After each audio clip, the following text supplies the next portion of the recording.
This is baffling scientists. Why did millions of people feel shaking in New York City? The Tewksbury earthquake's minimal local damage but widespread impact was due to its rupture direction, funneling shaking from New Jersey towards New York City, with the anomaly highlighted in studies on seismic energy distribution. A magnitude 4.8 earthquake in Tewksbury startled millions across the U.S. East Coast, marking the strongest recorded tremor in New Jersey since 1900. But researchers noted something else unusual about the earthquake. Why did so many people 40 miles away in New York City report strong shaking, while damage near the earthquake's epicenter appeared minimal?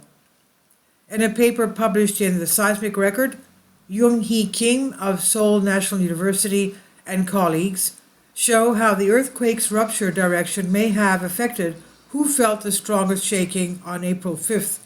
Kim and her colleagues and co-author Won Young Kim of Lamont Doherty Earth Observatory of Columbia University became curious about the strange pattern of shaking after visiting the epicenter area of the earthquake just 8 hours after the main shock.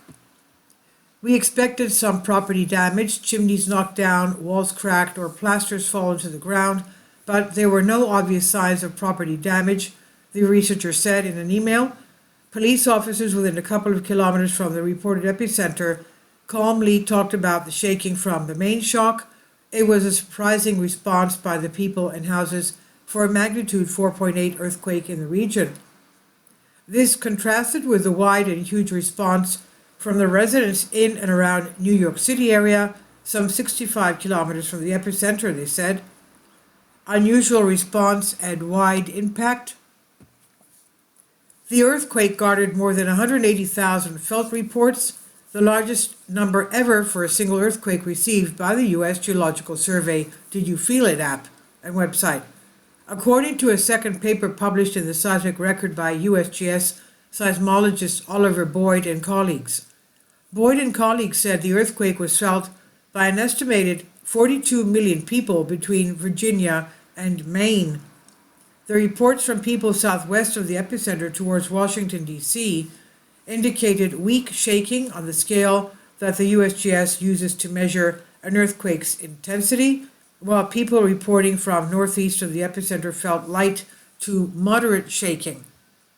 Based on previous models of magnitude and earthquake intensity developed for eastern United States, however, a magnitude 4.8 earthquake should produce very strong shaking within about 10 kilometers or about 6 miles from its epicenter. With this pattern in mind, Kim and colleagues wanted to look closer at the directivity of the earthquake's rupture.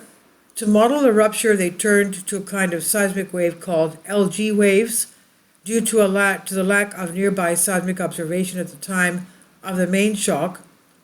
LG waves are shear waves that bounce back and forth within the crust between the Earth's surface and the boundary between the crust and mantle. The resulting model indicated the earthquake rupture had propagated towards the east-northeast and down on an east-dipping fault plane. The direction of the rupture might have funneled the earthquake shaking away from its epicenter and towards the northeast, the researchers concluded. Understanding the fault system. In general, earthquakes in the northeast U.S. take place as thrust faulting along north-south trending faults. The New Jersey earthquake is unusual, Kim and colleagues noted, because it appears to have been a combination of a thrust and strike-slip mechanism along a possible north-northeast trending fault plane.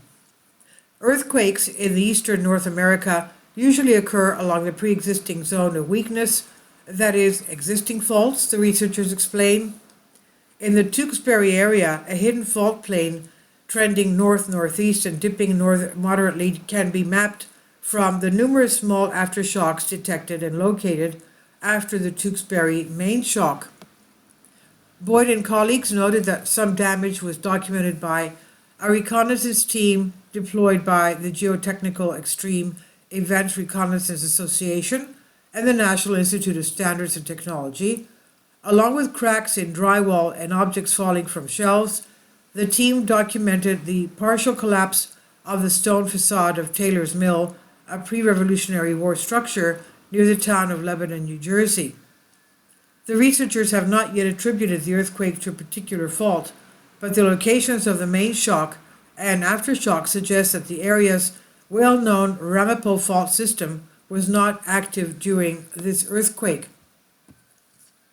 The findings could help us identify new earthquake sources and rethink how stress and strain are being accommodated in eastern United States, Boyd said. He noted that some seismometers that were rapidly deployed in the region by the USGS will remain in place for at least 5 months. This can help us study, for example, mechanisms related to how the crust responds to the stress of a main shock in the region and how productive aftershock sequences can be in the eastern United States, Boyd explained. Good station coverage can also allow us to observe how earthquake ground motions vary across the region as a function of magnitude, epicentral distance, and earth structure, and each of these examples can help us better appreciate potential seismic hazards.